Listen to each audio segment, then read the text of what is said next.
의사 입장에서도 별로 그렇게 권해서 수술을 하고 싶지는 않거든요. 참 누구나 제일 이제 바라는 거죠. 견딜 수 있죠.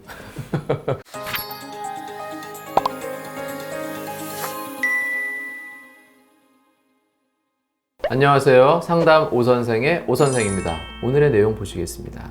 성형외과를 정할 때 어떤 기준을 최우선으로 봐야 좋은 성형외과 갈 수 있을까요?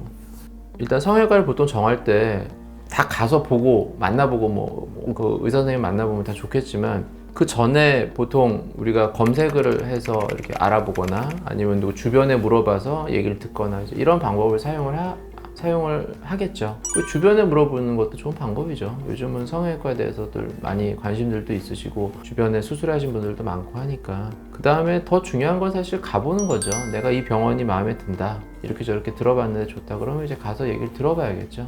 뭐 어떤 기준이라고 하면 뭐 정상적인 느낌이 나야겠죠. 병원으로서 의사 선생님도 좀 정상적이고 뭐 이런 병원의 느낌이나 우리가 생각하는 그런 어떤 느낌들이 있잖아요. 그거를 걱정하시는 분들이 은근히 꽤 많더라고요. 그럴 수 있을 것 같으네요. 그러니까 이제 병원 성형외과 실장님들 입장에서는 실장님들은 수술을 시키는 게 하는 일이잖아요. 냉정하게 병원에서 뭐 하라 그래서 하는 게 아니고 본인이 선택을 먼저 해야죠. 내가 진짜 이게 필요한지 어떤지 그건 자기가 결정하는 거고, 본인이 원해서 한 수술도 아닐 때 그분이 만족도가 어떻겠어요. 의사 입장에서도 별로 그렇게 권해서 수술을 하고 싶지는 않거든요. 어떤 필요가 딱 있고 그게 진짜 이 수술을 통해서 딱 충족이 될 만한, 그리고 그게 제가 말씀드리는 것들에 대해서 다 이렇게 하면 좋겠다, 이렇게 서로 이제 좋게 이제 합의가 된 그런 상황에서 수술을 하고 싶은 거지, 병원 입장에서 거꾸로 병원 입장에서 막 수술을 권해가지고 시키고 싶은 생각은 없어요. 제가 느끼기에는 이미 충분히 알아보고 딱 하려고 마음을 먹고 오시는 분들이 많기 때문에 얘기를 들어보고 괜찮으면 선택을 하는 거로 저는 이제 그렇게 보거든요. 그런 분들이 많다는 거죠. 병원까지 내가 직접 갈 정도가 되는 거는 이미 충분히 생각을 하고 오신 게 아닐까. 근데 그렇다고 뭐 오셔서 상담받고 나중에 결정하셔도 돼요. 부담 안 가지셔도 돼요.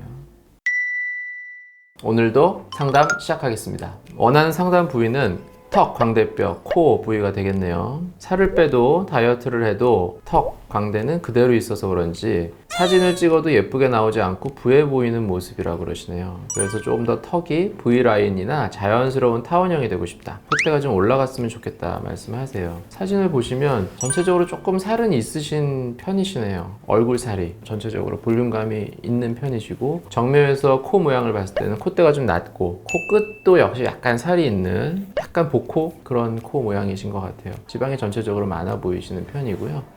약간 45도 보시면 콧대가 조금 있으시면 좋겠고, 턱이 조금 각이 좀 있으시네요. 사각턱 수술을 해도 괜찮을 것 같으네요. 그리고 코 모양 자체는 옆에서 봤을 때 모양은 괜찮으시네요. 날렵하고 높이를 조금 높이면서 코끝도 약간 날씬하게 하는 것도 괜찮을 것 같아요.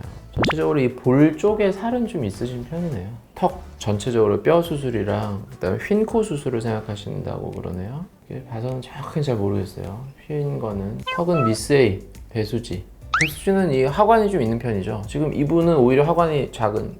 근데 이제 살의 문제인 것 같아요. 볼륨 자체를 조금 줄여주는 게 낫지 않을까. 물론 이제 뼈 수술도 도움은 돼요. 이렇게 코는 한가위. 이렇게 정말 콧대랑 코끝이 딱 서 있는 것 같은 느낌, 그런 느낌을 원하시나 보네요. 복코 느낌? 약간 코끝에 살이 좀 있긴 한데 뭐 이거는 이제 얼마만큼 높이느냐 이런 거에 따라서 가능은 하실 거예요. 근데 이제 단번에 그렇게 된다기보다는 이 모양이라는 게 처음에 좀 하고 나면 약간 변하거든요. 코는 결국 높이는 쪽으로 가는 거니까 겉에 이 피부가 덮고 있잖아요. 시간이 지나면 이 피부에 계속 지속적인 이 압력이 가해지면 피부가 텐션을 좀 이렇게 완화시키기 위해서 그 부분이 좀 피부가 좀 여유가 생겨요. 어떤 두께감이 조금 줄어드는 그건 시간이 꽤 지나야 돼요. 그렇게 되려면 이제 높이 좀 많이 세워야죠. 근데 문제는 이거를 강한 어떤 지지대를 쓰기가 만만치 않다는 거예요.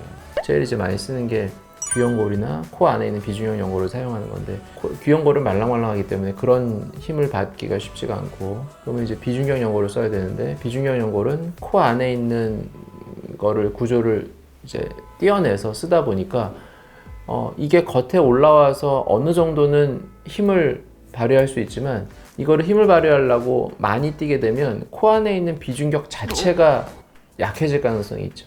그래서 조금 뛰다 보면 또 많이 올려주기가 또 쉽지 않을 수 있고 그래서 그런 부분이 조금은 있어요. 그래서 세우는 구조 자체가 힘이 좋아야 되겠죠. 되게 이제 원하는 높이가 있지만 많이 높이기가 쉽지 않은 이유가 그런 부분들이 좀 있어요. 그래서 근데 이 한가인 코처럼 되는 거는 좀 시간이 지나면 가능하지 않을까. 근데 당장 이런 모양으로 단번에 바뀌기는 힘들 것 같아요.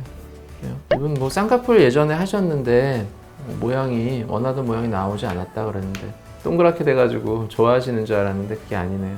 글쎄 원하던 모양이 어떤 건지 모르겠는데 이분 같은 경우는 좀 라인이 좀 크고 앞쪽은 이제 소위 인아웃이라고 그래서 이렇게 인라인보다는 살짝 밖으로 이게 조금 벗어나려고 하는 이런 느낌의 라인이거든요. 부자연스럽다는 건 이제 큰 거를 약간 부자연스러워하는 분들이 있어요. 이런 분들 같으면 이제 재수술을 통해서 쌍꺼풀을 조금 작게 만들어주면서 뒤쪽까지 라인이 바깥쪽으로 조금 덜 뻗어가는 느낌은 살짝 있거든요. 그런 부분도 바깥쪽으로 조금 뻗어갈 수 있게 이렇게 해주면 좀 낫지 않을까.